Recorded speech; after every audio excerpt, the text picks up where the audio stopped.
Bom dia a todas e todos que estão aqui na comunidade Paz e Bem. Hoje, 13 de agosto de 2024, uma terça-feira, para apresentar o programa Paisagens de número 56. Escolhi como tema desta manhã a experiência epifânica de Virginia Woolf. Digo a vocês que estou gostando muito das leituras que venho fazendo sobre Virginia Woolf. Li recentemente um livro que me marcou muito, este livro aqui. É o livro de Vitório Ocampo e Virginia Woolf. É um livro de correspondência entre as duas amigas, que foi publicado no Brasil, no Rio de Janeiro, na editora Bazar do Tempo, em 2024. Trata-se de uma breve e linda correspondência entre duas escritoras amigas, uma inglesa e outra argentina. Elas trocaram cartas num período difícil entre os anos de 1934 e 1941. Numa correspondência que a gente pode chamar de faminta. Tudo terminou um pouco antes do suicídio de Virginia, que aconteceu em março de 1941. Há no livro um magnífico texto de Vitório Ocampo sobre o diário de Virginia Woolf, que foi publicado agora no Brasil em 3 volumes, e que Vitório Ocampo definiu de forma exemplar, né? Ela definia de forma exemplar sua amiga Virginia como sendo a dama do unicórnio das letras, numa referência àquela clássica tapeçaria francesa que se encontra no Museu de Cluny, em Paris. Aqueles tapetes maravilhosos, né? Com base em minhas preocupações místicas, uma parte do texto de Ocampo tocou-me a atenção. É quando ela relata uma caminhada de Virginia Woolf, certa vez pela Russell Square, e que Virginia, na ocasião, teve uma experiência que poderíamos chamar de epifânica, uma experiência de êxtase, né? Ao caminhar pela região, Virginia foi tomada por uma sensação diferente, uma sensação intensa, assombrosa. Quando ela ergueu os olhos ao céu e viu as montanhas, viu as nuvens e a lua, e foi tomada por uma sensação. Foi algo simples, mas inusitado. Uma experiência que não pode ser reduzida à beleza, como diz Ocampo, mas que revela a coisa em si. E basta. Uma experiência no cotidiano que produz um impacto no mundo interior. Trata-se de algo que Baudelaire nomeou como uma experiência cujo nome jamais o ouvido humano escuta. E aqui também podemos fazer referência, para entender o que aconteceu, ao livro de Aldous Huxley, As Portas da Percepção, que também há tradução brasileira. Huxley, movido, no caso, pela mescalina, pôde também vivenciar ao olhar para 3 flores que estavam no quarto. 3 flores que, de repente, se transfiguraram.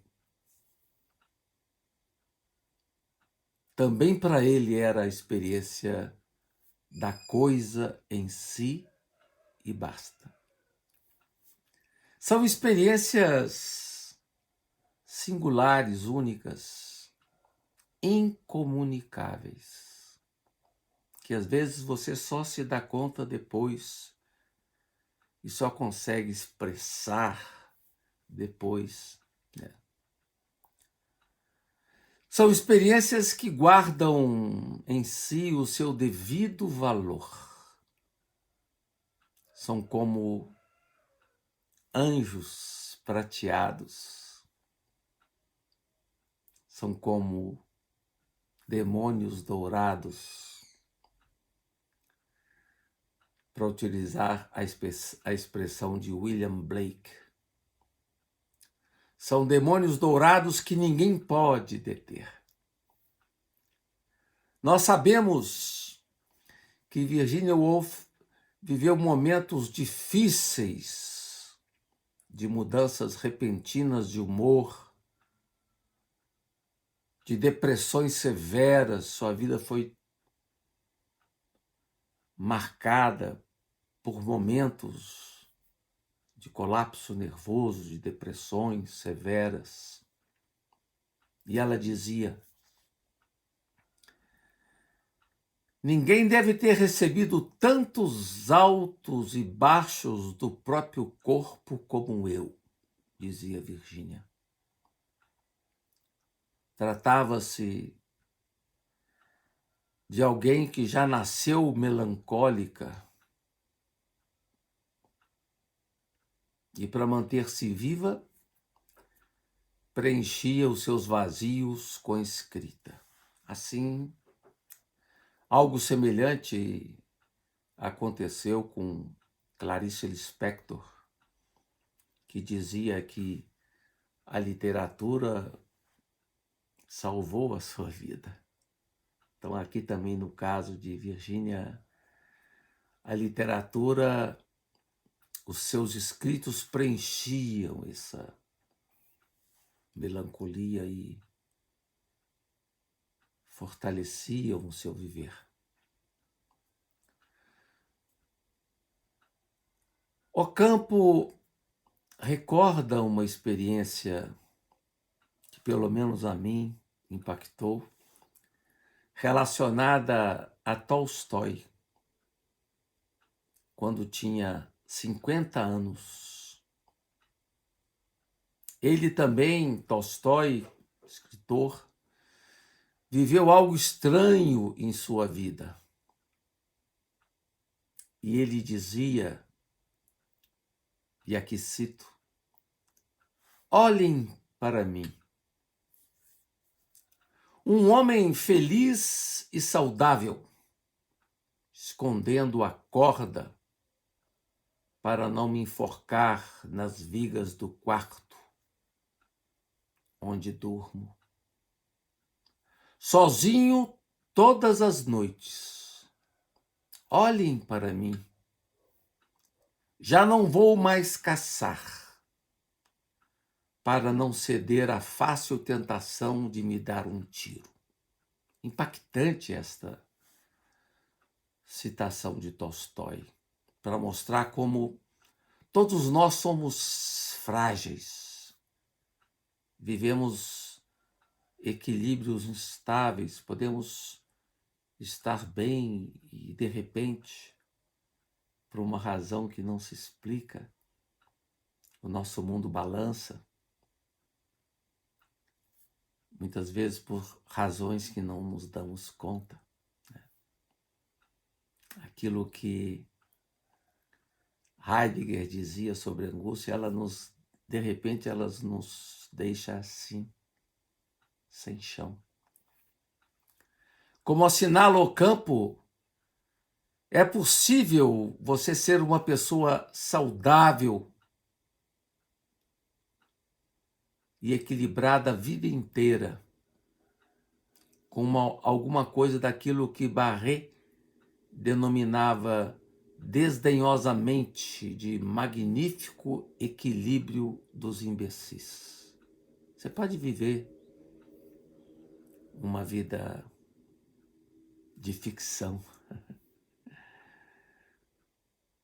não buscando avançar nos caminhos tortuosos da dinâmica existencial. Viver ali na superfície, ou como diz São João da Cruz, entre os homens da praça, ou como diz uma das canções dos Mutantes, né? Tranquilos na sala de jantar, ou como diz Ricardo Reis, falando dos jogadores de xadrez que diante de um mundo em chamas continuam impassíveis, sem se dar conta. Nós sabemos que Virginia Woolf viveu momentos difíceis, né? Mas eu estava colocando aqui a reflexão de Ocampo, né, que é dizendo que você pode fugir da dinâmica da introspecção no mundo superficial. E, no entanto, você pode conhecer e reconhecer, com poucas palavras, os estados, a exaltação e a depressão que Virginia se empenha em traduzir em palavras. Essa é uma grande virtude de Virginia, ela traduzia em palavras os seus sentimentos. É possível viver momentos nobres sob a obscura luz das estrelas. E o que viveu Virginia naquele dia foi uma experiência nobre sob a luz das estrelas. E você não precisa ser religioso para experimentar tais sensações, como mostrou com muita clareza o filósofo André Comte-Sponville no seu livro sobre o espírito do ateísmo. André conta sua experiência vivida no norte da França, quando tinha cerca de 25 anos. Estava caminhando com amigos depois do jantar e ele relata, cito: era noite. Caminhávamos. Os risos pouco a pouco cessaram, as palavras tornavam-se raras. Restava a amizade,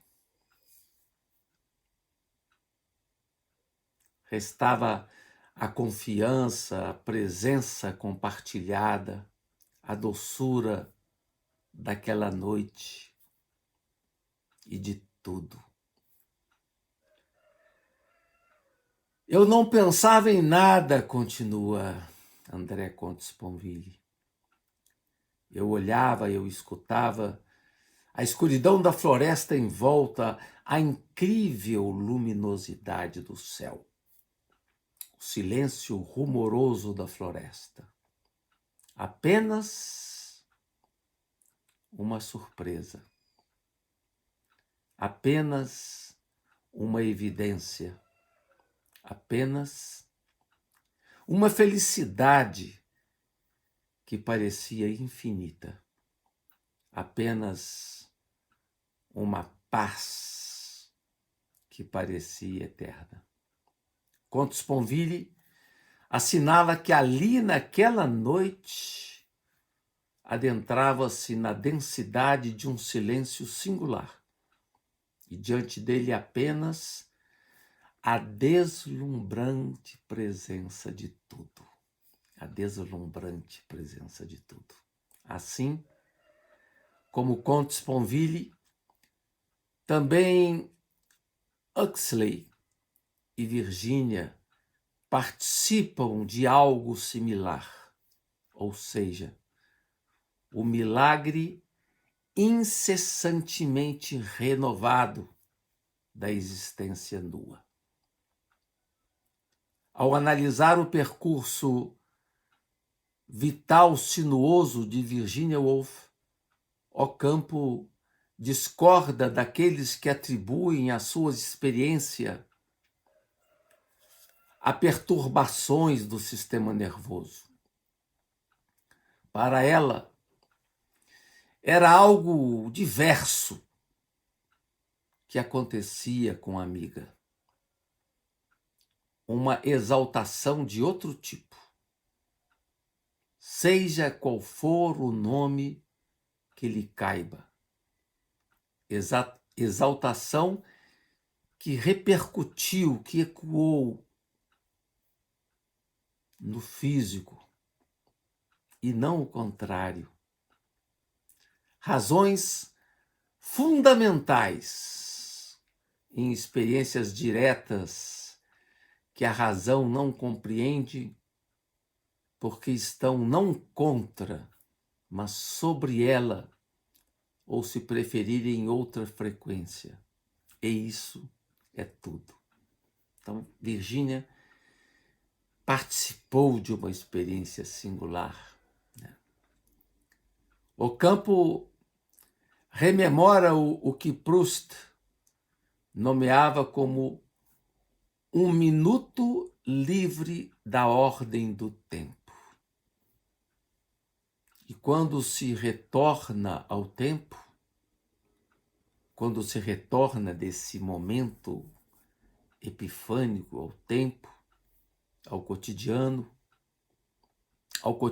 fugaz, ocorre aquele sentimento devastador da brevidade febril da vida.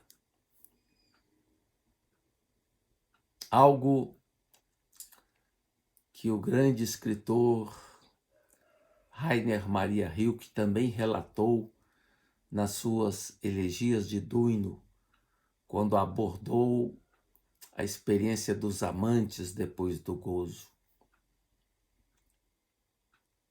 Dizia Rilke que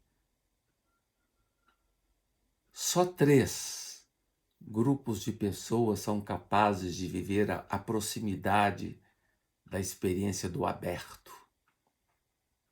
As crianças, os moribundos e os amantes. Os amantes também vivem uma experiência de pico no gozo. Mas depois do gozo eles retornam ao tempo fugaz, ao cotidiano. E Rilke ainda diz mais, os amantes vivem a experiência da proximidade do real, do gozo, e se espantam. Daí retornam ao cotidiano.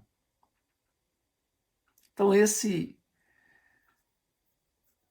essa experiência eu quis relatar para vocês, né, lendo o livro de correspondência das 2 amigas, né, para falar um pouco disso que Clarice Lispector chama experiência de estado de graça, que Virginia teve numa noite, num dia, olhando para o céu, para as montanhas, para a lua. Com isso, queridas e queridos, concluímos o nosso programa de hoje e voltamos na próxima semana. Me despeço de todas e todos com muito carinho. E ao Felipe Albano, de modo particular, que colabora nessa parte técnica. E retornamos, se Deus quiser, na próxima semana. Paz e bem.